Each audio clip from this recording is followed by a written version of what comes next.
ผู้ใดมีความศรัทธาในพุทธศาสนาเชื่อมั่นในมรรคมีองค์8ต้องการที่สิบวชสืบทอดศาสนาหรือว่าพาตัวเองเนี่ยพ้นทุกข์ได้จังสิการเดินทางมาได้เลยผู้ใดมีความปรารถนาว่าอยากบวชมีความศรัทธาในศาสนานั่นแหละพากันมาโลดถูกอย่างเรียบร้อยดีแล้วโดยละม่อม เดินทางมาโลดเด้อแล้วบ่มีค่าใส่ใจอีหยังดอกตอนทุกคนนี่เขาพร้อมที่สิเป็นเจ้าภาพบวชให้เบิดนั่นแหละแล้วก็บวชเฮาก็บวชตามวิธีพระป่าตามเทรวาทเฮาบ่ได้บวชตามประเพณีแบบชาวบ้านนะส่วนชาวบ้านสิจัดการจัดงานหยังก็ไปจัดอยู่เฮือนเจ้าของแต่อยู่ในนี่บ่มีการสู่ขวัญนาคบ่มีการผูกแขนนาคบ่มีการแห่บ่มีการจ้างหนังหมอลำยังบ่มีจักอย่างในลักษณะความสนุกสนานเฮาเอาแบบพุทธกาลเลยง่ายๆเมื่อทองค่ำขอบวชได้แล้วขันนาคนั่นแหละ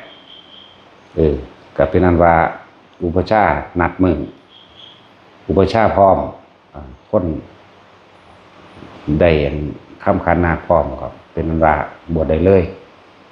บ่มีการแห่บ่มีประเพณีอิหยังเข้ามาปนดอก แม้กระทั่งสามเณร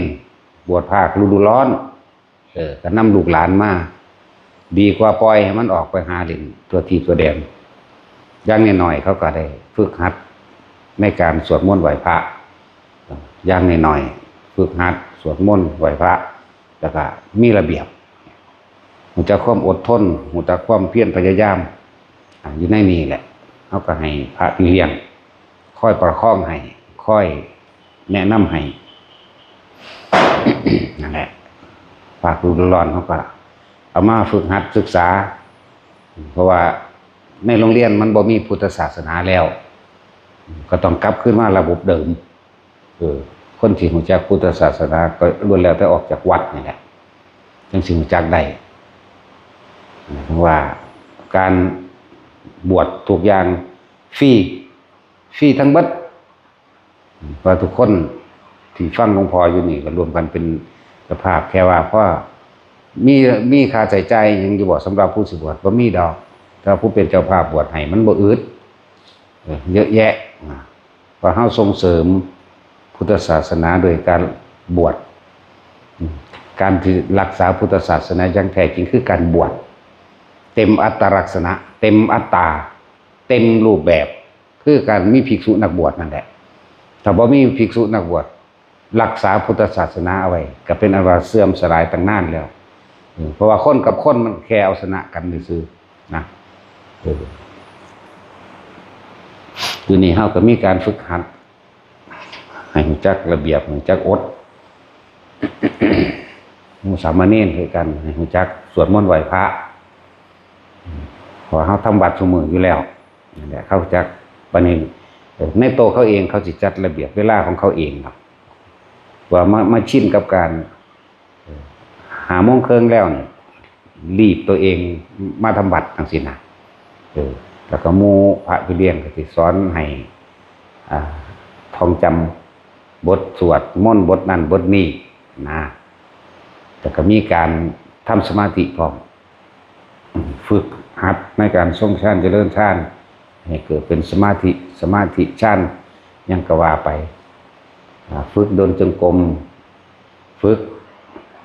หลายๆอย่างให้ก็เป็นธรรมดาแหละเพราะว่าทุกคนเกิดมาเพราะความบ่รู้แต่มันรู้โดยการได้ยินได้ฟังแล้วผู้เป็นพ่อเป็นแม่ผู้ย่าตายายนั่นอยากส่งลูกส่งหลานมากับมาติฟรีเบิดผู้ใหญ่อกหักผิดหวังครอบครัวแตกแยกหรือเห็นทุกข์ในการหลายอย่างในคำสอนกับมาถ้ามีความศรัทธามั่นใจในตนเองแล้วถ้าสิศรัทธาก็ศรัทธาในคำสอนพุทธเจ้านั่นแหละบ่ได้ให้ศรัทธาในบุคคลเด้บุคคลเพิ่นก็แค่นำคำสอนออกมาอาจจะ มีการให้นัยยะไปต่างๆนานาซื่อๆให้ข้อคิดนั่นแหละให้นัยยะก็ดีให้ข้อคิดเห็นนะทุกคนเกิดมาเพราะความบ่รู้ทั้งนั้นแหละแต่ที่ว่าอย่างนึงก็คือสอนคนเลวให้เป็นคนดีถ้าคนดีอยู่แล้วบ่จำเป็นต้องสอนคนเลวในสถานที่ถ้าพุทธศาสนาบ่ให้โอกาสแล้วไผสิให้โอกาสเพราะว่าโลกเขาเหยียบย่ำทำลายกันถ้าว่าบ่ดีโดยความเห็นของเขาแล้วหรือการกระทำของคนนั้นบ่ดีจังสิเขาบ่ให้โอกาสเด้แต่พุทธศาสนานี่เด้ให้โอกาสบ่มันมีมาแต่เก่าแต่นานล่ะเหมือนพระพุทธเจ้าให้โอกาสโจรองคุลิมานบวชให้โอกาสหมู่โจรทั้ง500ลูกศิษย์ของพระสังฆิจสมณเณรบวชปุ้ยสารพัดเยอะแยะเด้นั่นแหละถ้าทั้งโลกเขาจะเอาอยู่แบบนั้นฉีกคุกฆ่าคนนั่นว่าล่ะแต่ทั้งธรรมนี่คือเพิ่นรู้ความเป็นจริงคนเฮาก็เกิดมาเพราะความบ่รู้ถ้าว่าสอนคนเลวสิไปสอนไผเด้อสอนคนเลวตัวบ่แม่นสอนคนดีเด้คนดีเขาดีอยู่แล้วบ่จำเป็นต้องสอนอีกจังว่าพุทธศาสนาจึงให้โอกาสกับหมดทุกๆคนโดยธรรมคำว่าโดยธรรมคือตามความเป็นจริงแล้วก็เอาความจริงให้ทุกคนไปฝึกหัดปฏิบัติตนเองความจริงเพิ่นก็ได้แต่แนะแต่บอกนั่นแหละถ้าจะศรัทธาคอยศรัทธาในคำสอนในหลักธรรมมักมีองค์8เป็นต้นสัมมาทิฏฐิมีความเห็นตามความเป็นจริงได้สัมมาสังกัปโปดำริคิดขึ้นในขณะนั้นในขณะตาหูจมูกลิ้นกายใจกระทบสัมผัสก็คิดขึ้นไปตามความเป็นจริงนั่นเองไปตามสัมมาทิฏฐิแรกนั่นแหละสัมมาวาจาการกระทำคำพูดเนี่ยกับต่างๆก็ตามความจริงนั่นสัมมากัมมันโตการกระทำก็ต้องตามความเป็นจริงอีกควรบ่ควรสัมมาอาชีโวประกอบอาชีพโดยสุจริตบ่เบียดเบียนผู้ใดนั่นแหละสัมมาอาชีโวสัมมาวายโมสัมมาสตินี่ตัวสำคัญอีกตัวนี้คำว่าสัมมาสติเด้อบ่แม่นว่าเฮาสิมีอยู่ในความนึกเดียวเหมือนกับการทรงฌานเจริญฌานลมหายใจเด้คำว่าสัมมาสตินี่คือจดจำคำสอนต่างๆสมมุติเฮาจดจำคำสอนในมงคล38อย่างใดบัดนี้เฮาก็สิมาใครควรพิจารณาตามความว่าอันนี้ควรอันนี้ไม่ควรอย่างเช่นว่าเฮาจดจำของมงคล38อย่าสนทนากับคนพาลอย่าคบคนพาลเด้ออันนี้เฮาฟังแล้วคนนี้เป็นลักษณะของบุคคลพาลสัมมาสติอันนี้นะสัมมาสติตัวนี้ก็เลือกที่จะหาทางออกบ่คบค้าสมาคมจังซั่นแล้วเดี๋ยวให้คบนักปราชญ์บัณฑิตเพราะนักปราชญ์บัณฑิตคิดพูดทำแต่เป็นทางที่ไม่เบียดเบียนทำร้ายใครสิก็ไปคบกับนักปราชญ์บัณฑิตนี่จึงบอกว่าสตินี่จึงสำคัญที่สุดบ่แม่นสติแต่ว่าระลึกนึกถึงลมหายใจอย่างเดียวเด้มันมีสตินึกถึงการกระทำคำพูดอันนี้ควรอันนี้ไม่ควรนำเด้แก้ปัญหาอย่างนั้นแก้ปัญหาอย่างนี้นำเด้คำว่าสติจึงเป็นความรู้ที่จะเอาตัวเองให้รอดจากสิ่งอันตรายเห็นตัวเองตกต่ำสัมมาสติจึงเป็นสิ่งสำคัญมันเป็นคำที่กว้างสัมมาสตินึกถึงความเป็นจริงแล้วนึกถึงการจะเอาตัวเองให้พ้นจากภัยจากพานจากอกุศลเนี่ยหลายอย่าง เหมือนเฮาสิกระทำสิ่งใดสิ่งหนึ่งเฮาก็นึกถึงนี่สติมันก็นึกถึงอันสิ่งผิดหรือสิ่งถูกนั่นแหละโอ้อันนี้เป็นแบบนี้นี่เป็นแบบนี้สัมมาสติจึงเป็นความรู้อันกว้างขวางนะเป็นสั้นสัมมาสมาธิจิตมันก็ตั้งมั่นอยู่ในกุศลนั่นแหละเนี่ยบอกกลางๆไว้ตั้งมั่นจับไว้เฉพาะสิ่งที่เป็นกุศลพุทธเจ้าทุกๆพระองค์เพิ่นมาร่วมตรงนี้เด้จะไปหาคิดถึงสิ่งที่มันเป็นอกุศลคิดแล้วก็เดือดร้อนตอนคิดพร้อมเดือดร้อนตอนกระทำพร้อมกระทำลงไปแล้วก็เดือดร้อนในภายหลังเพิ่นเอิ้นว่าจงละสิ่งที่มันเป็นอกุศลออกซะแล้วก็น้อมนำเฉพาะสิ่งที่มันเป็นกุศลเข้าสู่จิตใจเจ้าของ เข้าสู่ความรู้สึกนึกคิดเจ้าของให้มันฝังแน่นลงไปในเฉพาะสิ่งที่เอิ้นว่ากุศลนั่นเองกุศลธรรมะสิ่งทั้งหลายทั้งปวงที่มันเป็นกุศลบ่เบียดเบียนให้ผู้ใดเดือดร้อนแม้ตนเองก็บ่เดือดร้อนผู้อื่นก็บ่เดือดร้อนพร้อมเอิ้นว่ากุศลธรรมะธรรมคือสิ่งทั้งหลายทั้งปวงนั่นแหละก็เลยเอิ้นเอาเฉพาะสิ่งที่เป็นกุศลว่าสัพพะปะปัสสะอะกะละนังกุศลสูปสัมปดานสจิตตทวโรธรรมังเอตังพุทธนาศาสนังนี่เป็นคำสอนของพระผู้มีพระภาคเจ้าทุกพระองค์เด้เนี่ยร่วมมาเด้บัดนี้ร่วมมากเลยก็เลยส่งอารมณ์มันเป็นกุศลไปเรื่อยๆเมื่อกุศลผลบุญมันเต็มของมันเองมันเป็นเองดอกเห็นนะนั่นแหละจังว่าบอก เด็กน้อยลูกหลานต้องการบวชภาคฤดูร้อนจังสิผู้เป็นพ่อแม่ผู้ย่าตายายแต่ได้ยินได้ฟังอยู่แล้วก็ส่งลูกหลานมา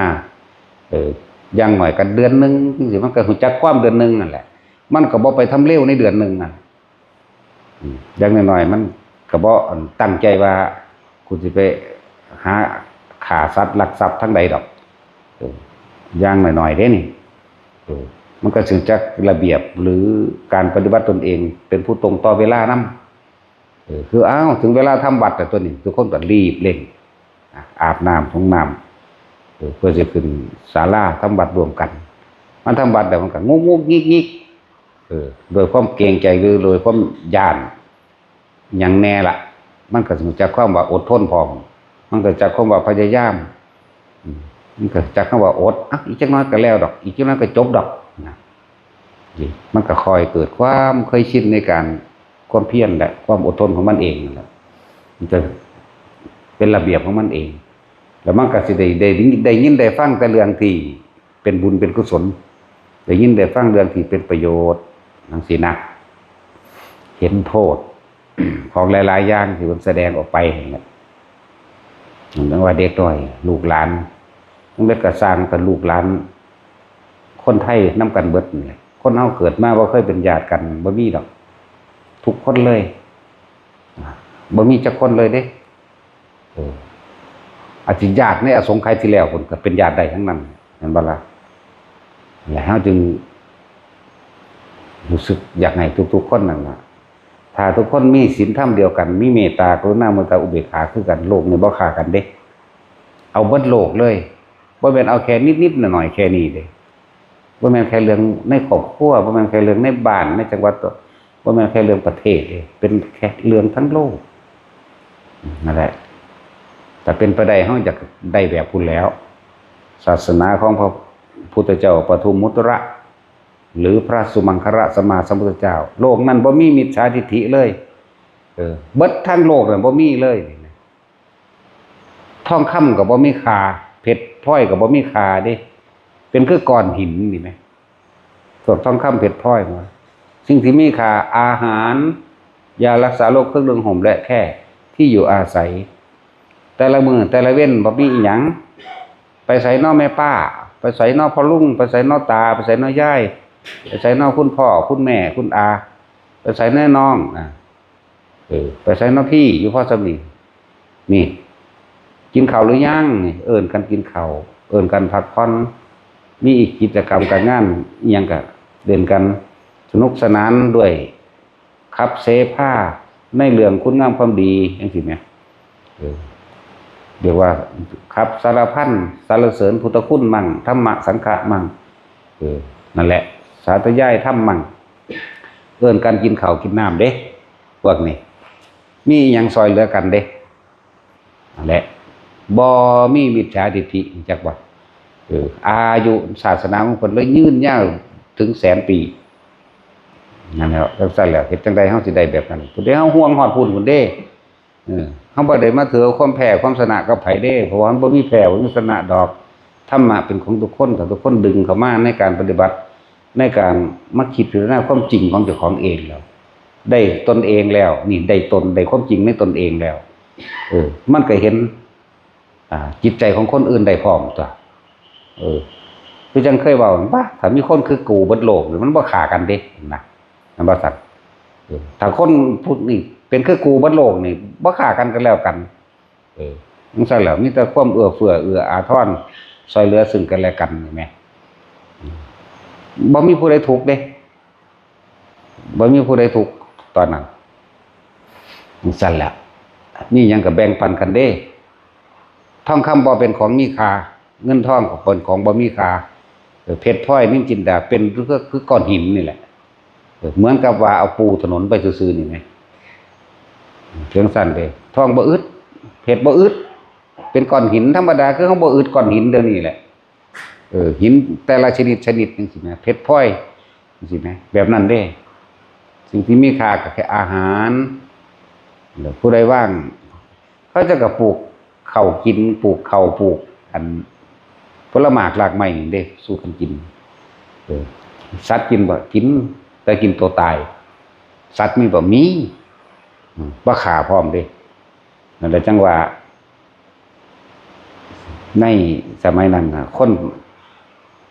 นในสมัยนั้นน่ะไปนิพพาน3ส่วนไปนิพพาน3ส่วน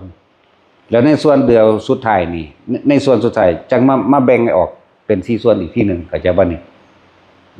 นิพพานเบิดนี่3ส่วนนี่อีกส่วนนึงจังมาแบ่ง4อันนี้ไปพรหมโลกอันนี้ไปเทวดาอันนี้เกิดเป็นมนุษย์อันนี้จังไปตกนรกจังแบ่งว่าเป็นสัตว์เดรัจฉานเป็นเปรตเป็นนั่นนี่นี่หมายถึงว่ามันเป็นปลายสมัยเราได้จังมาแบ่งเข้าใจบ่นี่ปลายสมัยที่จะสิ้นศาสนาของพุทธเจ้าองค์นั้นๆบัดนี้พวกสัตว์นรกมันมาเกิดมันก็เลยมาซึมซาบเอาใหม่มันจึงมีการแบ่งเข้าใจบ่นี่ปลายสมัย 80,000 ปีนี่คนไปนิพพานเบิดเอาจากบ่นี่ 80,000 ปีนี่คนไปนิพพานเบิดแต่ว่ามันบ่ได้สิ้นศาสนาเหลือแค่ 20,000 ปีนี่สัตว์นรกเปรตต่างๆมาเกิดบัดนี้พวกสัตว์นรกพวกเปรตพวกเดรัจฉานมาเกิดเป็นคนจังมาซึมซาบเอาได้นี่จากบ่นี่มาซึมซาบเอาแค่ 20,000 ปีสุดท้ายจังว่าพวกนี้ไปพรหมพวกนี้ไปสวรรค์พวกนี้เป็นมนุษย์มั่งพวกนี้ตกนรกคือเก่ามั่งอันนี้จังมาแบ่งเด้นั่นแหละมันมีอยู่ศาสนาของพระพุทธเจ้า2พระองค์ที่เฮาจำได้นะศาสนาของพระพุทธเจ้าบางองค์ก็บัดนี้มี4ส่วนไปนิพพาน2ส่วนเห็นบ่แล้วก็ของพระโกณฑัญญะสัมมาสัมพุทธเจ้าจังซี่ไปนิพพาน2ส่วนแล้วก็ใน2ส่วนนี่จังว่าพรหมโลกมั่งสวรรค์มั่งมนุษย์มั่งตกนรกมั่งจังซี่นะบ่ได้แบ่งภาคแบบนั้นเด้บ่ได้แบ่งแบบมาแบ่ง4ศาสนาของพระพุทธเจ้าเฮาไปนิพพานส่วนเดียวเด้ อย่าลืมเด้ใน4ส่วนมุนมั่วกันอยู่ในนี่ธรรมดาเด้ไปส่วนเดียวน้อยหน่อย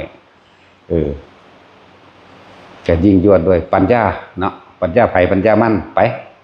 เอาตัวรอดออกได้จังซั่น นั่นแหละแล้วเพิ่นจึงแบ่งออกมาเป็น3ส่วนปัญญาธิกะ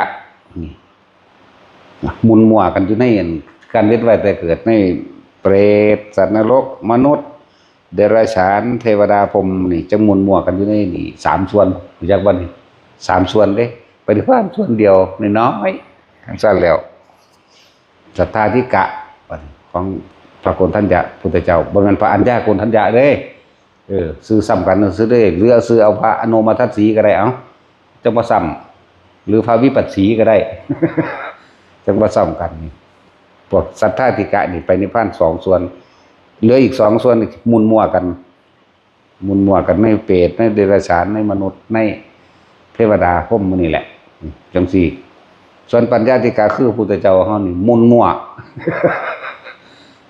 ไปนิพพานเท่ากับเขาโคส่วนนั้นก็มุนมั่วกันเท่ากับขนโคนั่นแหละจังซั่น ว้ายแต่สิว่ามันปรารถนาได้ตามนั้นเฮาก็อยากให้คือพระสุมังคระกับพระปทุมมุตระแล้วจังซั่นเด้เฮาต้องการแบบนั้นโลกมีแต่ความสุขเย็นเสมอกันเพิ่นตายอายุ 80,000 ปีบ่ล่ะเพิ่นอนุปาทิเศษนิพพานตายทั้งร่างกายนั่นแหละอายุ 80,000 ปีเหลือ 20,000 ปีเหลืออริยสาวกไว้พ่อได้แสดงธรรมเข้าใจบ่ล่ะ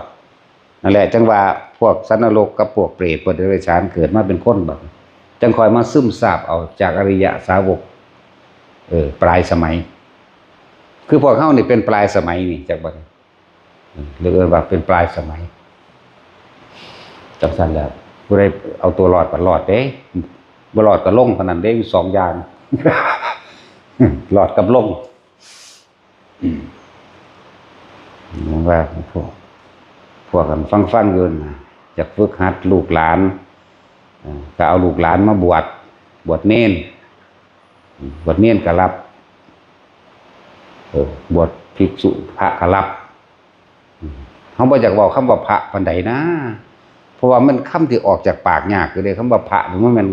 สิไปเว้ามั่วๆหรือเว้าเล่นๆเด้เขาบ่เหมารวมเลยผู้ใดอยากบวชหมู่ภิกษุสงฆ์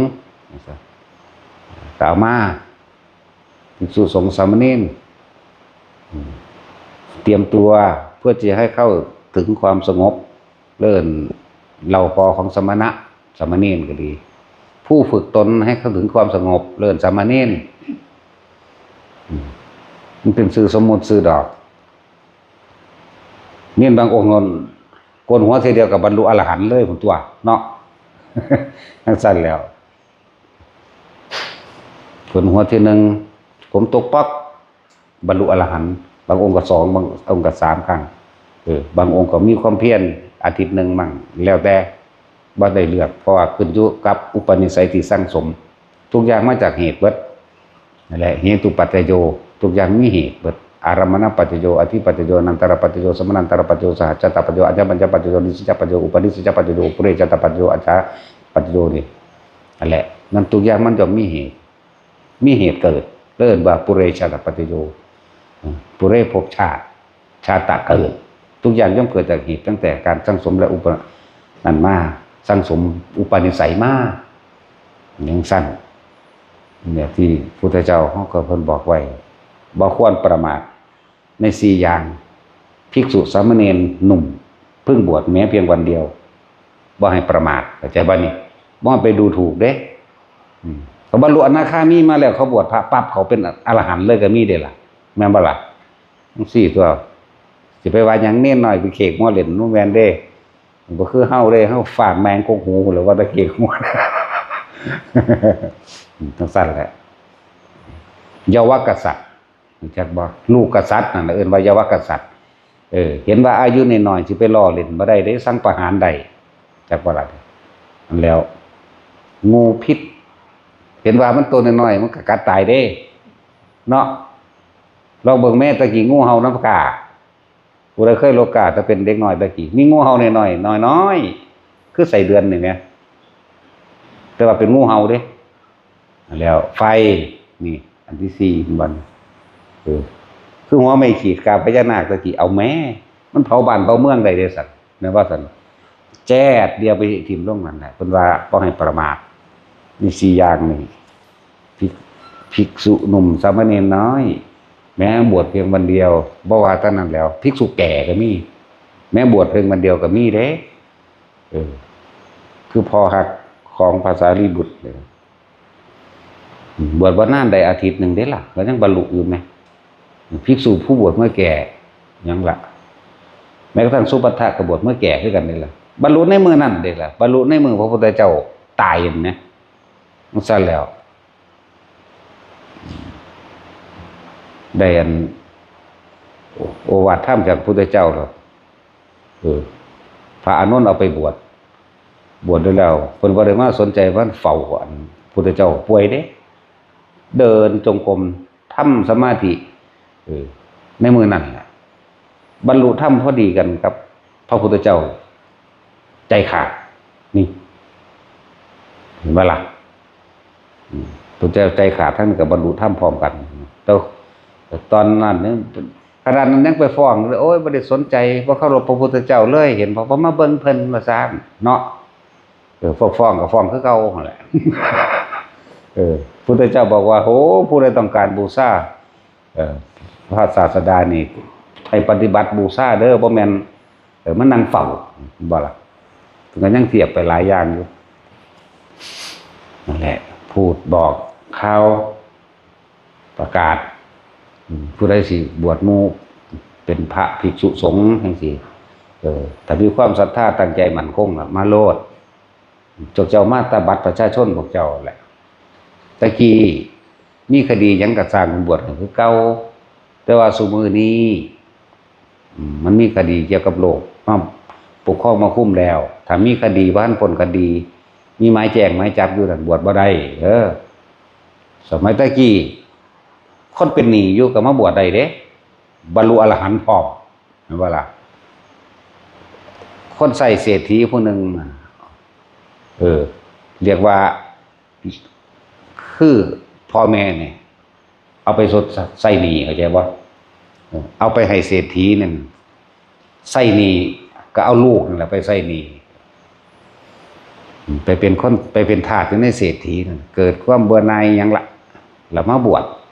บรรลุอรหันต์ที่บัดพอดีเศรษฐีขับมาเข้าเฝ้าพุทธเจ้าหรือว่ามาทำบุญกับพระพุทธเจ้าเราไปเห็นทาสของเจ้าของนั่นนั่งอยู่ทางหลังพระพุทธเจ้าเธอมานั่งทำอะไรที่นี่หรือว่าได้บัดไปด่าเขาด่ามันนั่งทำอะไรที่นี่ทำไมไม่ไปเตรียมกิจการงานนาพระเจ้าได้บอกนั่นแหละคือคนหนึ่งมีหนี้บวชได้บ่ได้บรรลุคือเก่านั่นแหละสั้นๆล่ะมานั่งทำอะไรอยู่ที่นี่การงานของเธอมีอยู่ไม่เห็นเลยพระเจ้าบอกว่าจะพึ่งให้เขาไปขอฟังธรรมกับเพิ่นดูนั่นแหละแบบมีอยู่นี่คือคนเป็นหนี้มาบวชได้แต่ว่าสมัยซุมื้อนี้ก็ได้คือเก่าล่ะซุมื้อนี้ก็ได้คือเก่านั่นแหละคนไม่มีเป็นหนี้เนี่ยไม่ค่อยมีสักคนบันไดหรอกเนาะคือสั่นแต่ว่าถ้ามันมีคดีฆ่าคนบ่ลักทรัพย์บ่หรือถูกฟ้องเรื่องใดเรื่องหนึ่งไว้อยู่นั่นอย่าพึ่งมาเพิ่นบ่ให้บวชหมายถึงอันพวกนั้นหมายถึงกฎหมายเดี๋ยวนี้เฮานี่สัตว์แมงเบิดแล้วนี่ฆ่าคนมาตั้งใดมาคุยบวชให้โลดกระโจนองค์คือในม่านฆ่าคนบ่ซั่นพระเจ้าบวชให้บ่ซั่นนี่แหละจังว่าเอาคนบรรลุเรื่องหยังมาปกครองสงฆ์ซึ่งเป็นเรื่องที่ละเอียดมันบ่เข้าใจหรอกกฎหมายพระนี่พูดถึงว่าพระวินัยพระมันบ่ได้หลายต่อกฎหมายคนดอกเอาแต่ศึกษาเบิ่งก็ศึกษาแต่แม่หนังสือเล่มเดียวเท่านั้นแหละในอริยวินัยท่องเอาติเขาเจ้าก็ลงอุโบสถอยู่จังซี่ก็ท่องเอาติแล้วก็ฟังคำแปลมันติมีเท่านั้นแหละแต่มันละเอียดรัดกุมยิ่งกว่าของคนอีกของคนยังได้กระแพ่งได้กระอุทธรณ์ได้กระโอ้ยสารพัดคนผิดเป็นคนถูกก็ได้นะว่าของสงฆ์เพิ่นเอาใจใส่กันเลยเด้ผิดก็ต้องยอมรับว่าผิดเด้สั่นแล้วนั่นแหละ นั้นถ้าว่ามีคดีอยู่ก็เพราะบ่รับเด้อมีคดีอยู่ว่าบางพวกเขาก็ไปจับเอาตอนกำลังจะเปลี่ยนผ้า จับเอาในโบสถ์เราง่ายๆจับเอาในโบสถ์แต่ว่าสมัยพุทธกาลบวชเลยโจร500ก็ยังบวชเลยเนาะว่าลูกศิษย์พระสังกิจจะสามเณรไปปล้นเขามาคักๆเรื่องนั้นน่ะสามเณรนั่นรักษาไว้แล้วทราบซึ้งในคุณของสามเณรนั้นเฮานี่ปล้นกี้ฆ่าเขากินมาตลอดหาความสุขความสงบสบายบ่ได้เฮานี่มันเฮ็ดแค่ฆ่าคนกินหนึ่งนะปล้นกินหนึ่งนะแต่ว่าต้องลบต้องหลีกต้องลี้ต้องหนีหาความสงบความสบายยังบ่ได้แต่สามเณรอันนี้เป็นหยังคือเป็นผู้มีความสงบแท้นะก็เป็นลึกๆนึกถึงแล้วผมก็แสดงธรรมบรรลุโสดาบันก็ไปบวชแล้วก็บรรลุอรหันต์เร็วๆจำเลยสั่นแล้วโจรก็บวชได้คนฆ่าคนก็บวชได้เป็นหนี้ก็บวชได้หนีผัวหนีเมียไปบวชก็บวชได้ฆ่าผัวถีบลงเหวไปบวชก็ได้สั่นแล้วนั่นแหละจังว่าธรรมะนี่ให้โอกาสคนผิดเข้าใจบ่ล่ะความจริงหรือพุทธศาสนานี่ให้โอกาสคนผิดเพราะว่าธรรมะเป็นของทุกๆคนที่น้อมเข้าไปสู่ตนเอหิปัสสิโกโอปนัญญิโกเป็นเรื่องที่น้อมเข้ามาสู่ตนคือน้อมเข้ามาสู่ตนนี่แปลว่าเมื่อระลึกนึกถึงประสบการณ์จริงตามความเป็นจริงของชีวิตจริงเจ้าของเองกับคำสอนของพุทธเจ้าโอ้ยมันแม่นความเพลินเบิดเนาะนี่มันแย่งบ่ได้มันเลยเป็นปัจจตังเป็นเรื่องที่รู้ได้เฉพาะตนเพราะว่าตนเองเป็นผู้มีประสบการณ์เองจริงก็จริงในตนเองนั่นแหละของสั้นก็ปัจจตังในตนเองแล้ว แต่มันยอมรับโดยใจของเจ้าเองแล้วมันก็บ่มีแนวแยกแนวคัดง้างแล้วพุทธศาสนาจึงเป็นศาสนาที่ให้โอกาสคนผิดธรรมะจึงเป็นเรื่องของทุกคนในโลกนี้บ่ได้เกี่ยวกับศาสนาแต่ว่าเรื่องธรรมะธรรมะนี่เป็นผู้ใดก็ฮ้อนคือกันคนเบิดโลกนี่เนาะสัตว์ก็ฮ้อนสัตว์ก็หนาวสัตว์ก็หิวสัตว์ก็เจ็บปวดป่วยสัตว์ก็พัดพรากจากสิ่งที่รักก็ให้ห้องนำกันเด้สัตว์ก็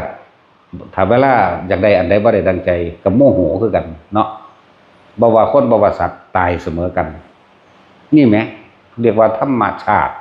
เป็นหนึ่งเดียวกันน่าจะไปแยกแยะอีหยัง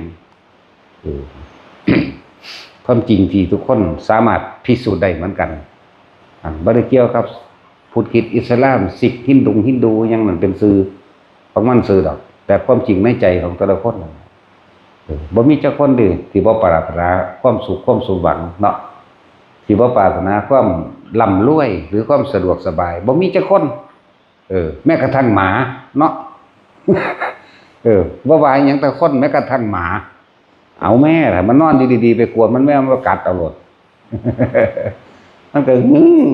ใส่คือกันนั่นแหละเนาะตัดสิน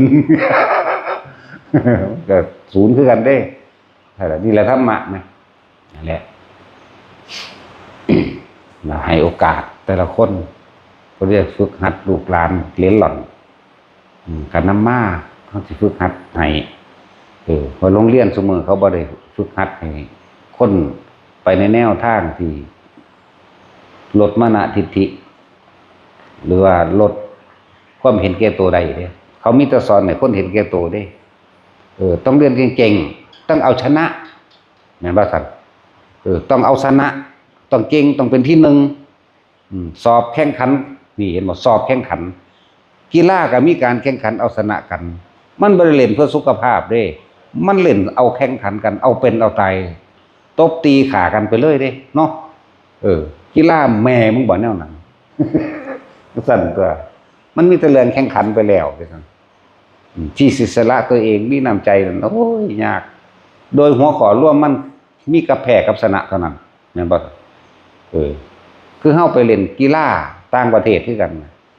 แพ้แล้วก็ว่าให้กันเด้บ่เก่งเป็นน้ำมึงหั่นล่ะโลดดีแต่ผู้ใดชนะก็ยกย่องกันเนาะนี่มันเอาความแพ้เอาความชนะซึ่งกันและกันเด้มันบ่ได้เล่นเพื่อสุขภาพคนละอย่างกันแล้วเป็นมีเรื่องเงินเรื่องทองเข้ามาปะปนกันได้บาดนั่นแหละเรื่องเงินเรื่องทองเรื่องศักดิ์ศรีประกาศผู้ใดชนะก็เยาะเย้ยถากถางเขามันแม่นอีหลีเด้นั่นน่ะเล่นเพื่อสุขภาพอย่างหนึ่งแม่นสัมพันธไมตรีเพื่อสุขภาพ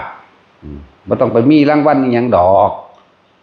เป็นกิจกรรมร่วมกันอีกอันนึงเพื่อเกิดความสมัครสมานสามัคคีซึ่งถ้าเป็นเรื่องของประเทศกับประเทศนั้นๆเป็นมิตรสัมพันธ์กันถ้าโรงเรียนกับโรงเรียนเฮาเอาโรงเรียนบ้านนี้สู้กับโรงเรียนบ้านนั้นก็บ่แม่นถูกก็เป็นการผูกมิตรสัมพันธ์กันให้เกิดก่อความสามัคคีตัวเนาะสั้นแล้วโรงเรียนมันสิสอนผิดหรือสอนถูกแม่นบ่ครับพระพุทธศาสนาสอนให้มีเมตตารักเมตตาปรารถนาหวังดีต่อผู้อื่นดุจดั่งชีวิตของตนรักตนเสมอผู้อื่นรักผู้อื่นเสมอด้วยตนไม่มีใครสักคนได้นี่ที่จะอยากให้คนอื่นมารังแกตัวเองบ่มีเนาะฉะนั้นจึงรักตนเสมอผู้อื่นรักผู้อื่นเสมอด้วยตนแน่เพราะทุกๆคนก็ปรารถนาความสุขเสมือนกันฉะนั้นเฮาจึงมีน้ำใจลดมานะทิฏฐิแห่งตนเองลงมาคือหมู่ภิกษุสงฆ์เฮาจังซี่แล้วมีแต่ความเคารพนอบน้อมซึ่งกันและกันนั่นคือการลดอัตตาตัวตนลดมานะทิฏฐิลดความเห็นแก่ตัวเด้นะมีความเคารพนอบน้อมซึ่งกันแล้วว่าให้เบียดเบียนข่มเหงรังแกแล้วเพิ่นจึงมีพระวินัยเป็นเครื่องอยู่ที่ให้เกิดความสมัครสมานสามัคคีในหมู่คณะเบิดสงฆ์เบิดโลกนี่แหละแต่เฮ็ดคือกันแล้วมันก็บ่มีหยังดอกมันก็เป็นอันหนึ่งเดียวกันถ้าบ่เฮ็ดคือกันนี่พี่มันเลยเป็นเรื่องอิจฉาริษยาเป็นโลกไปแล้วนั่นแหละ ปัญญาทางโลกแก้ปัญหาโลกบ่ได้มีแต่ปัญญาทางธรรมเท่านั้นแก้ปัญหาโลกได้เพราะธรรมคือสัจจะธรรมคือความจริงความจริงที่จะต้องเอาความเมตตาเข้าไปเป็นเครื่องประสานสมานมิตรซึ่งกันและกันนี่ก็นี่พระสันติว่าถ้ามันเป็นเครื่องคุ้มครองโลกแบบเมตตากรุณามุทิตาอุเบกขารักผู้อื่นเสมอตนรักตนเสมอผู้อื่นเห็นผู้อื่นตกทุกข์ได้ยากแล้วให้ช่วยเหลือซึ่งกันและกันมุทิตาไม่อิจฉาริษยามีความยินดีรวมกันในทางที่ถูกต้องอุเบกขาว่างจิตเป็นกลางไม่ลำเอียงเข้าใจว่าล่ะเข้าใจธรรมชาติพร้อมว่าทุกอย่างเกิดทุกอย่างดับอย่างสั้น เจอเรื่องทั้งโลกมันแมนว่าล่ะถ้าประเทศนี้ไปเตะฟุตบอลชนะประเทศนั่นก็เยอะยิ่งได้บ่นี่ไปบอกดูถูกเขาเนาะถ้าแพ้มาซัดกันเองเป็นน้ำมึงล่ะเป็นน้ำบักนี่เป็นน้ำอีนั่นเอาแล้วนั่นแหละจึงว่าโลกมันมีแต่การแข่งขันแต่ธรรมะบ่ได้แข่งขันกับไผหรอกจึงบอกว่าปัญญาทางโลกสอนให้ร่างแกก้มเหงและเบียดเบียนกันต้องที่หนึ่งแต่ปัญญาทางโลกจึงแก้ปัญหาโลกบ่ได้โลกแก้โลกไม่ได้สิ่งที่อยู่เหนือโลกคือธรรมะคือความเป็นจริงเท่านั้นจึงจะแก้ปัญหาโลกได้แต่ว่าเฮาสิให้ทุกคนเป็นเหมือนเฮาบ่ได้เพราะอุปนิสัยของคนมันสะสมไม่เหมือนกันฉะนั้นเฮาจึงหันกลับมาทางสัทธาธิกะโลดตั้งปัญญารู้เห็นตามความเป็นจริงของไผของมันเอาตัวเองออกจากโลกนี้อยากว่าล่ะผมจะว่าคือจังคนไปในพานเขาไว้เห็นแก่ตัวเห็นก็เห็นเถอะเพราะว่าไม่ว่ากลับมาขาไผอีกแล้วล่ะนั่นว่าล่ะเขาว่าเห็นแก่ตัวเด้เห็นก็เห็นเถอะเพราะว่าเฮาสิบ่กลับมาหาผู้ใดอีกบ่ได้มารังแกข่มเหงเบียดเบียนไผอีกบ่ได้มาฆ่าไผกินอีกบ่ได้มาหาสอนหวกขั่วกิเลสขุดขี้โปมเข้าไปอีกแม่นบ่ล่ะเกิดมาเนี่ยเฮาอาศัยชีวิตผู้อื่นเป็นเครื่องดำชีพเป็นจักบ่นี่กินเป็ดกินไก่กินปูกินปลานี่กินงัวกินควายกินช้างกินเสือกินงูกินหมามันน่ะกินไปเบิดเนาะ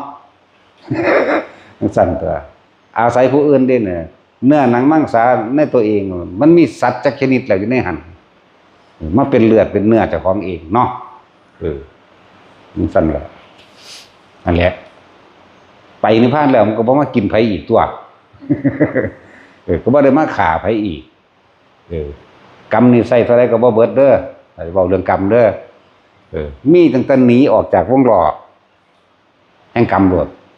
หนีออกร่างจิตเป็นกลางให้ได้แต่นั้นใจมันก็บ่เบิดดอกมันเกิดมานับสงไขบ่ได้แล้วบ่แม่นหักก็เกิดบ่ซั่นสิว่าคนเฮาเกิดมาสิบ่เคยเป็นญาติกันบ่มีหรอกหังเธอก็ไปเกิดเป็นลูกให้แม่เดียวกันก็มีนั่นเกิดเป็นลูกกิ๊บโปมพ่อแม่เดียวกันก็มีเกิดเป็นลูกกบลูกเขียดเกิดเป็นลูกงูเกิดเป็นลูกหมาลูกงัวลูกควายเกิดเป็นลูกปลามันทั้งหลายเนาะโอ้ยเท่าไรนั่นเป็นพ่อแม่เดียวกันก็มีนั่นแหละบ่ว่าหยังแต่คนเด้แบบนี้เกิดเป็นคนมันยากอยากว่าล่ะก็ยังมีนะที่บ่เคยเป็นญาติกันเลยก็ยังว่าบ่มียังว่านี่แหละว่าเราไล่ให้ฟังว่าบางทีไปเฮาไปเกิดเป็นลูกปลาแม่เดียวกันนั่นน่ะมันออกมาเท่าใดหมื่นโตเนาะจังซั่นแล้วเกิดเป็นแนวมันหลายหั่นโลดฉะนั้นทุกคนเป็นญาติเฮาเบิดมันจึงบ่ฮักไผบ่ซังไผแต่มีแต่ความเมตตาเสมอภาคบ่ได้ลำเอียงกับไผผู้ใดว่างจิตได้คือพระพุทธเจ้าหันดีเนาะ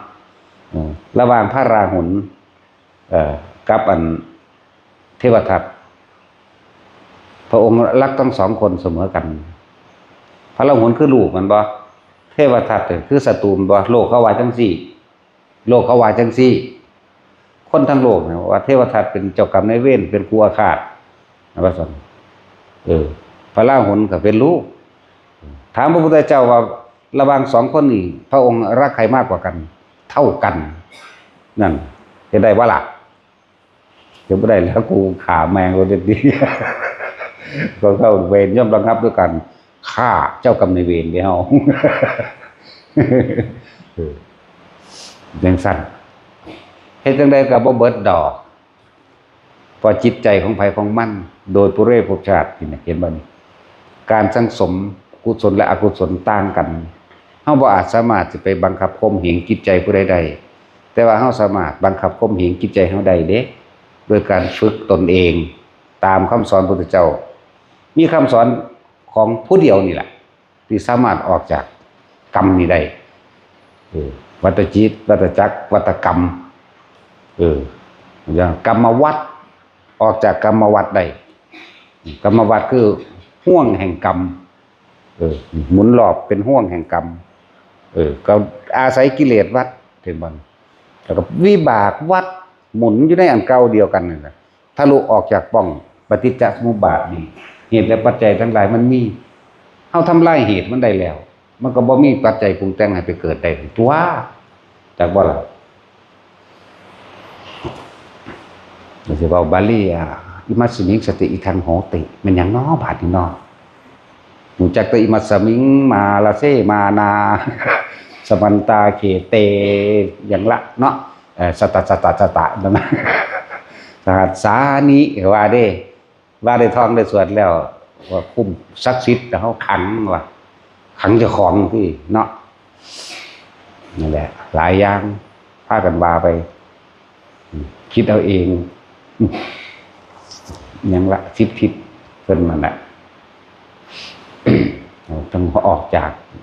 ห่วงแห่งกรรมเรียกว่ากรรมวัฏกิเลสวัฏกรรมวัฏวิบากวัฏร่วมแล้วอยู่ในอันเดียวกัน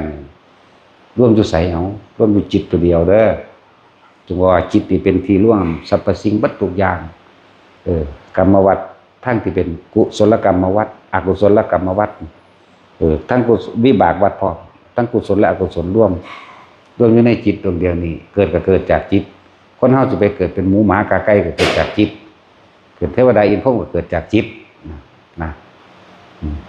สิไปเป็นพระอรหันต์ก็ต้องละจิตจากว่าละออกจากจิตเนี่ยเพิ่นสอนไว้ง่ายๆนึงดอกแต่มันฆ่าพวกเขาบ่เฮ็ดซื่อๆเนาะลมหายใจนิดนึงมั้ยนี่มันจะลมหายใจนิดนึงได้บาดตั้งแต่เกิดมาพากันคิดถึงลมหายใจจักเทื่อบ่คิดหาแต่ผู้อื่นเนาะถ้าจะเว้าตามนั่นก็ว่าพวกซากศพเดินได้หรือผีดิบเพราะไม่มีวิญญาณอยู่ในกายแห่งตนปัจจุบันนี้วิญญาณแปลว่าหยังรับรู้ความรู้สึกใจบ่ล่ะความรู้สึกนี่พอใจมั่งไม่พอใจมั่งแม้กระทั่งอุเบกขาบ่มีความรู้สึกในตนเองเด้ไปมีความรู้สึกอยู่กับผู้อื่นแม่นบ่ล่ะรู้สึกแบบไหนเอาถ้าว่าเฮาเป็นเด็กน้อยเป็นเด็กน้อยไปมีความรู้สึกคิดถึงเพื่อนไปคิดถึงหมู่อยู่พุ่นอยากไปเล่นน้ำหมู่กันบ่เป็นห่วงหมู่คิดฮอดหมู่นั่นไปหามีความรู้สึกกังวลจากเล่นน้ำหมู่อยากมีความสนุกสนานนั่นไปเอาความรู้สึกไว้น้ำหมู่ล่ะแต่จังซั่นตัวสิไปเว้าหยังกำลังคิดถึงลมหายใจเนาะจังซั่นล่ะบัดนี้เอาความรู้สึกไปไว้กับสัตว์เลี้ยงมั่งเล่นกับหมาบางคนอยู่น้ำหาทงน้ำทาน้ำหน้าน้ำปลาน้ำอย่างหมู่บ่หลายหรือเป็นคนบ่มักหมู่แต่ว่าก็มักหมาแน่มักหมามักแมวเลี้ยงนกเลี้ยงปลานี่ก็เอาความรู้สึกไปไว้น้ำป่าน้ำหมาน้ำแมวผู้ใดเลี้ยงงัวเลี้ยงควายก็เอาความรู้สึกไปไว้น้ำงัวน้ำควายนั่นแหละใหญ่ขึ้นมาอีกจักนึงก็เอาความรู้สึกไปน้ำคนที่รักแต่ก็เป็นคนที่เกลียดนำถ้าว่าบักนั้นอีนี่มาไก่มันโอ้กูสร้างมันหลดแม่เอาความรู้สึกออกไปอยู่กับผู้อื่นเบิดพอใจมั่งไม่พอใจมั่งพอใจมั่งไม่พอใจมั่งแม้กระทั่งอุเบกขาในความรู้สึกก็บ่มีความรู้สึกอุเบกขานี่คือเฉยๆนี่มันบ่มีดอกคือเฉยๆซึ่งลึงอยู่นั่นยากสิไปว่าหยังแต่จุ้ยเริ่มรู้จักอันถึงลมหายใจเจ้าของตอนใดตอนฟังธรรมแล้วตอนมาฝึกหัดแล้วนั่นแหละถ้าบ่ฟังธรรมพระพุทธเจ้าจ้างก็บ่รู้จักวิธีแม่นบ่ซั่น เอาแม่เอาพวกรวยที่สุดมาจ้างให้อันสงบผมดูเอามันจ้างได้อยู่ว่าความสงบเอาความสงบเอาเงินจ้างได้อยู่ว่ามันบ่ได้เด้เฮาหมายเอาทั้งธรรมะพี่เด้เฮาบ่ได้หมายเอาเงินกับเรื่องของโลกโอ้ยจังได๋ก็บ่สงบคือเก่าล่ะเรื่องของโลกก็ดีคือเขาจ้างไปฆ่ากันหังบ่สงบคักเนาะก็ว่าขาอีนี่ได้แล้วบักนี้ได้แล้วกูสิสงบบ่เล่าร้อนก็วนก็ว่ายคือเก่าย่านความผิดโอ้มันสินั่นนี่บ่เนาะบ้ากูจ้างมันไปฆ่ากูก็จ้างผู้อื่นไปฆ่าบักนั้นอีกปิดปากโอ้บ่คักใจจ้างบักนี้ไปฆ่าอีนี่บักนั้นอีกเนาะเอาไปมาเลยแต่ของขาเขาเอาเองจังสิแล้วเด้เอามาแต่ของก็ถือขาคือกันนั่นแหละหลายอย่างที่เฮาสิฮู้หนทางออกจากทุกข์ออกจากโทษออกจากกิเลสวัฏกรรมวัฏวิบากวัฏอันนี้ได้ต้องอาศัยการฟังธรรมฟังความเป็นจริงจากพระพุทธเจ้าเท่านั้นคือจังถามนี่แหละเวลาจุ้ยเจ้าฮู้จักคิดถึงลมหายใจเจ้าของยามใดฮู้จักตอนได้ฟังธรรมแล้วแม่นบ่สัตว์นอกนั้นเคยคิดพอบ่เอาถ้าเกิดจนว่าแต่บ่เคยคิดถึงบ่เคยได้ฟังธรรมเลยเนี่ยเอาขนาดฟังอยู่ยังบ่คิดถึงไหมเนาะผู้ฟังนี่ก็ยังโง่เบิ่งคนนั้นโง่เบิ่งผู้นี้อยู่ ไปวัดก็จังซี่บางหม่องก็บ่ได้สอนแบบนี้เด้พูนสอนเฮ็ดยังไปทั่วทิพย์ทั่วแดนเนาะสอนเฮ็ดแนวที่มันผูกมัดตัวเองยิ่งเก่าๆอีกขนาดนั้นแหละสอนไปเรื่องขังสอนไปเรื่องศักดิ์สิทธิ์สอนไปเรื่องให้มีผู้อื่นเสกดลบันดาลให้บ่ได้คือพระพุทธเจ้าสอนเด้พระเจ้าสอนให้พึ่งตนเองเด้บัดนี้พึ่งตนเองตามความเป็นจริงจึงจะพ้นออกจากทุกข์ได้นี่พึ่งตนเองแบบนี้ต้องยอมรับตนเองไผก็ดี ยอมรับว่าเฮานั่นจากได้ยินได้ฟังได้เฮาจังหันเข้ามารู้จักลมหายใจตัวเองเนาะจากการได้ยินได้ฟังนี่นั่นแหละถึงบอกว่าพระสงฆ์จึงมีความสำคัญมากหมู่เราภิกษุสงฆ์ทั้งหลายมีความสำคัญมากในการสืบทอดพุทธศาสนาสืบทอดคำสอนอันเป็นของจริงสืบทอดความรู้ต่อจากพุทธเจ้ามาจึงมีความสำคัญมากแล้วอันพวกบ่ฮู้จักทิพย์จักแดนหยังเชี่ยวเขียนตะกุดของขังหยังอยู่หั่นเดี๋ยวก็หาไม้นั่นมาหาไม้นี่มาปรุงเฮ็ดนั่นสีวลึงวลีหยังก็อันเขาแขนน้ำแอวไหม โอ้โหผู้จักกันนี่หลายปาราชิกของผู้หญิงคือว่าเฮ็ดหอยนะฮะคือมีแต่ของผู้ชายแหละแต่สินจะเอาบ่เขาจะกระโปรงมาเฮ็ดให้ ใส่ทรงผมให้มันพร้อม ให้มันหมอยอาหยะอยู่ เนาะแต่สิน เอาไว้เจ้าตั้งสิเป็นตะเรียกทรัพย์เรียกลาบได้หลายเดี๋ยวเลียนแบบเอาของคือของใครวะของอีเป็ด หรือจะยี่จวงเอาของมึงบ่มาเป็นตัวอย่างพวกห้างเพิงห้างเหลือแต่กี่สูตร พวกนี้คิดกี่สูตรพวกนี้ทั้งสั้นแล้ว มันสิเขียนว่ารุ่นใดล่ะ ตัวสินจะสกิดรุ่นบอกบ่ เรียกทรัพย์บ่หรือหยังทั้งสั้นแล้วมีเบิดอรรถโชคลาภวัฒนาบนพากันเฮ็ดไปทั่วที่ทั่วแดนทั้งสั้นแล้วจึงบอกว่าหมู่ภิกษุสงฆ์ทั้งหลายมันบ่แม่นสากยบุตรเด้อันพวกพากันสอนอริยสัจสี่ปฏิจจสมุปบาทบ่สอนธรรมโดยตรงบ่สอนมรรควิองค์8นี่บ่แม่นเด้บ่เป็นสากยบุตรเด้คนละอย่างกันเด้แค่ว่าอาศัยผ้าเหลืองมาหากินมาหาอยู่หากินซื่อๆเด้คนละอย่างกันเด้อเลือกเอาแหละ บ่แม่นพุทธชินรสเด้สากยบุตรพุทธชินรสแปลว่าสาวกของพุทธเจ้าผู้กระทำตามพุทธเจ้าเป็นผู้ถึงซึ่งความชนะเด่นชนะกิเลสได้บ่เป็นชนะคนเด้ใจบ่ล่ะนั่นใส่แล้วเขาจึงว่าหมู่ผู้ใดมีความ ศรัทธาในพุทธศาสนา เชื่อมั่นในตนเองศรัทธาในคำสอนพุทธเจ้านะครับจะบวชก็มาบวชให้ฟรีๆนี่แหละบ่ได้เสียค่าใช้จ่ายหยังผู้ใดมีลูกมีหลานอยากเอามาพักไว้ถ้ามันเปิดเทอมหรือพวกจบม.6 ม.3 แล้วก็แล้วแต่ก็เอามาบวชให้มันมาฝึกเอาศีลธรรมนั่นเลยวิชาศีลธรรมวิชาศีลนี่แปลว่าไม่เบียดเบียนทำร้ายให้ผู้ใดผู้หนึ่งเสียชีวิตและทรัพย์สินทั้งคนและสัตว์หรือทั้งมนุษย์และอมนุษย์ทั้งหลายมีเอิ้นว่าศีลอย่างสั้นศีลแปลศีลจริงๆเพิ่นเขาเจ้าตะกี้คนโบราณเขาเจ้าเทียบความมั่นคงแข็งแกร่งศีลมาจากคำว่าหินศิลาแท่งทึบให้เป็นคนที่มีความแข็งแกร่งดุจดังหินตะกี้เข้าใจว่าล่ะแข็งแกร่งโดยการไม่เบียดเบียนทำร้ายผู้ใดผู้หนึ่งเสียชีวิตและทรัพย์สินตลอดทั้งมนุษย์และอมนุษย์ทั้งหลายนี่เรื่องศีลสั้นตัวแต่นั้นว่าฝึกหัดวิชาศีลธรรมความจริงคำว่าธรรมบัดให้มารู้ความจริงเฮาทุกข์จากหยังสาเหตุแห่งทุกข์เฮาเกิดจากหยังเฮาคือทุกข์เราสิดับทุกข์ดับไปดับแบบใดแล้วหนทางแห่งการดับทุกข์แบบใดทุกข์สมุทัยนิโรธมรรคเห็นบ่ล่ะทั้งสั้นล่ะเรื่องว่าศีลธรรมมาฝึกหัดศีลธรรมมาฝึกหัดบ่ต้องไปเบียดเบียนไผเพื่อจะให้เขาถึงความจริงมันก็เห็นความจริงนั่นตัวบ่มีผู้ใดอยากให้คนอื่นมาเบียดเบียนเจ้าของนี่เนาะฉะนั้นเฮาก็ต้องบ่เบียดเบียนผู้อื่นแน่ความจริงแต่มันก็อยู่โดยสันติตัวบัดนี้อยู่โดยสงบสุขถ้าเฮาบ่ไปเบียดเบียนไผเฮาก็อยู่สงบใจของเฮาเองอยู่แล้วสงบกายเฮาเองอยู่แล้วสงบวาจาอยู่แล้วนั่นเฮาบ่เบียดเบียนไผ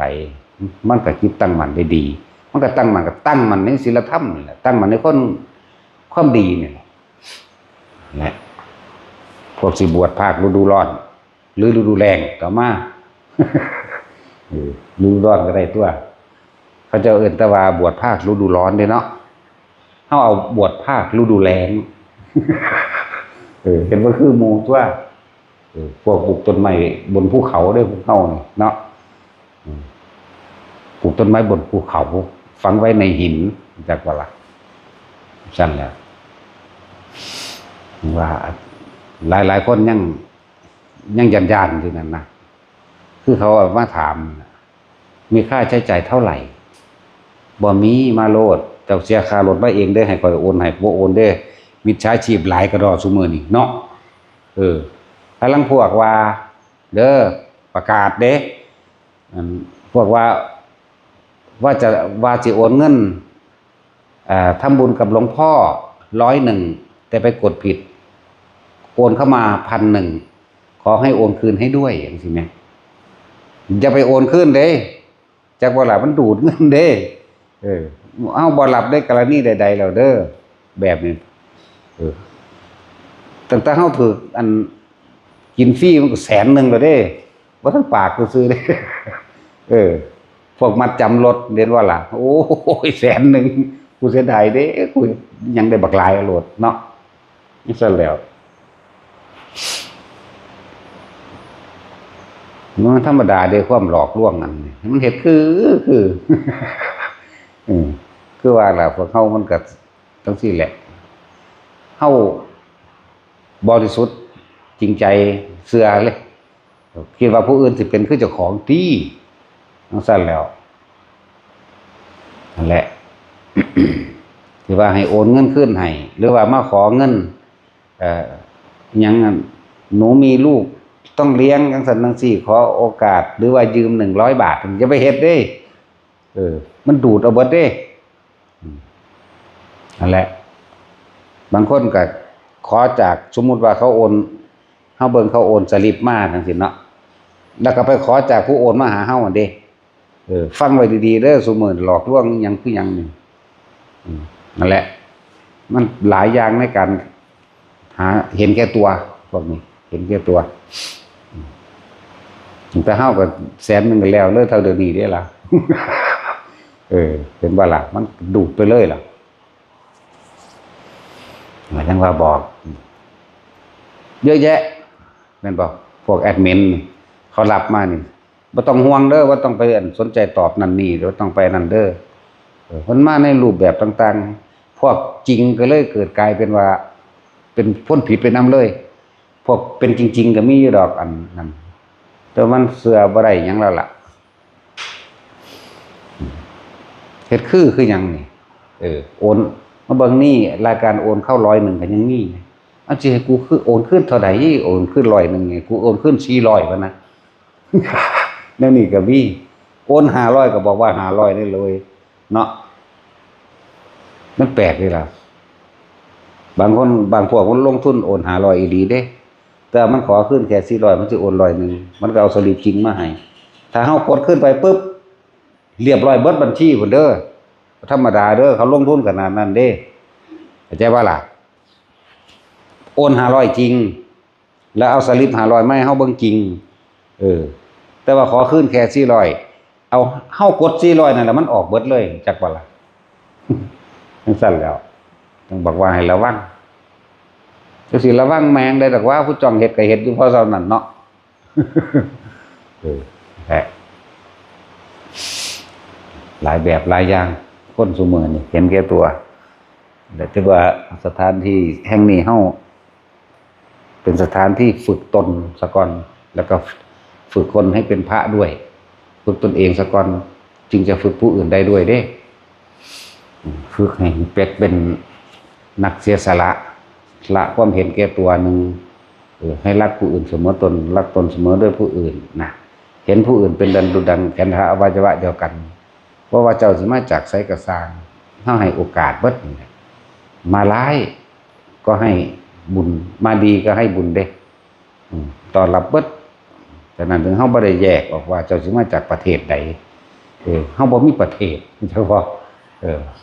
เป็นสัตว์หนึ่งเดียวกันเป็นผู้เห็นภัยในวัฏสงสาร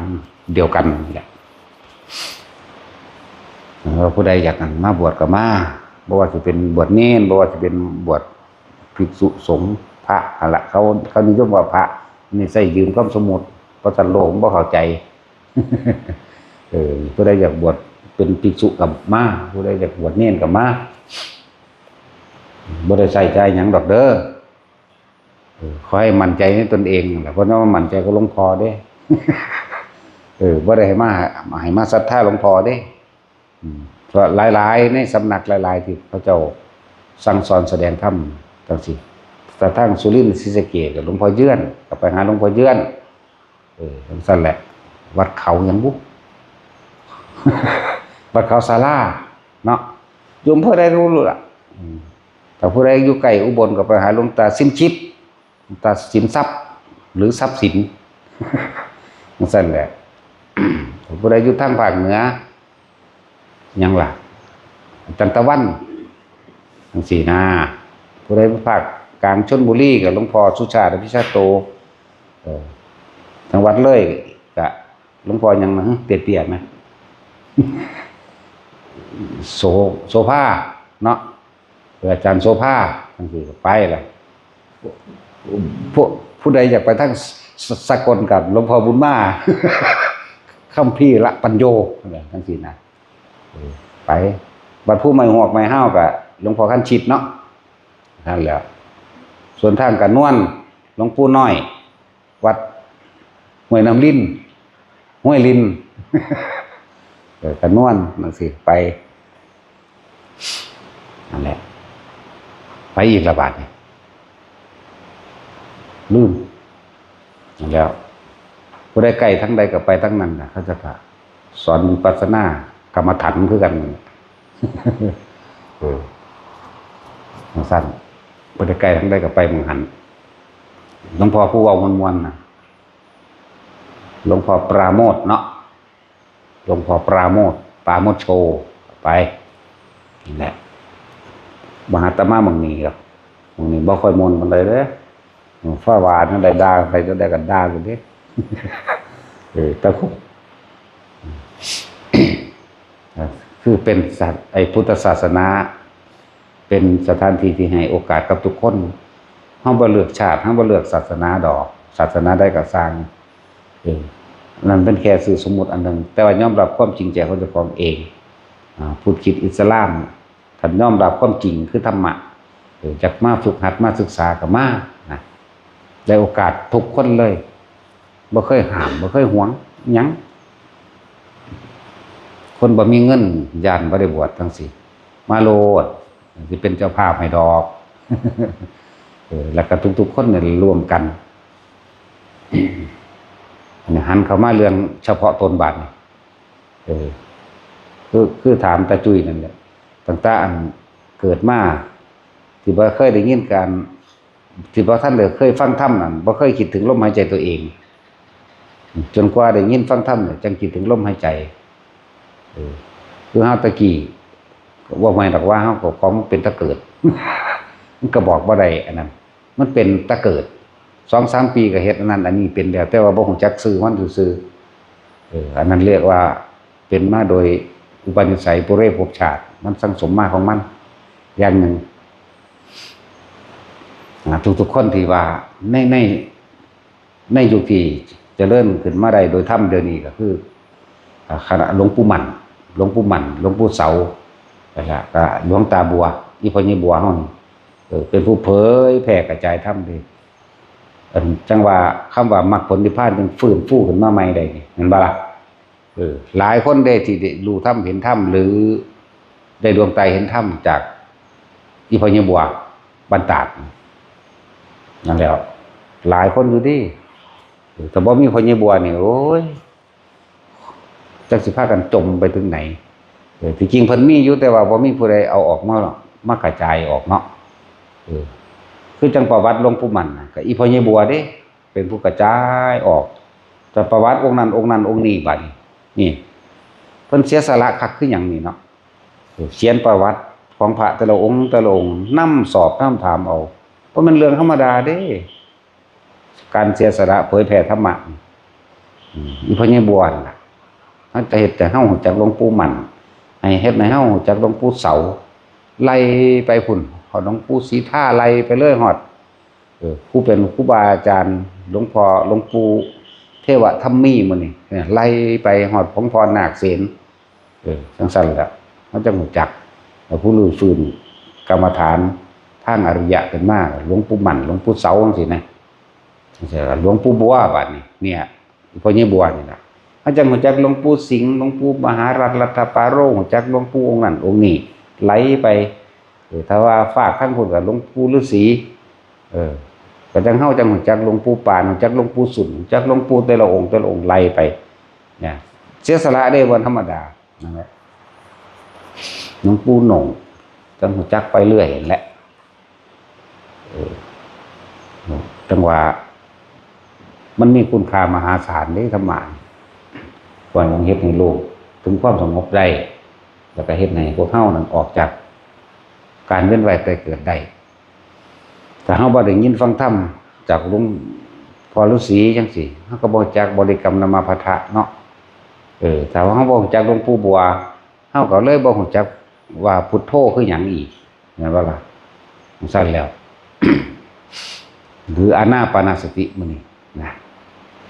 บ่แม่นว่าเพิ่นสิสอนแต่พุทโธโดยคำเว้าอย่างเดียวเด้เพิ่นประกอบลมหายใจนำเด้บาดนี้เนาะนั่นเป็นจังว่าคุณค่าของพระรัตนตรัยมหาศาลเทียบบ่ได้ดอกกับสมบัติทั้งโลกเพชรนิลจินดาอยู่ร้านทองบ่อึด เนาะแต่จะสิหาพระดีๆจักองค์โธ่ไปหาใส่ยากคือหยังนี่นะ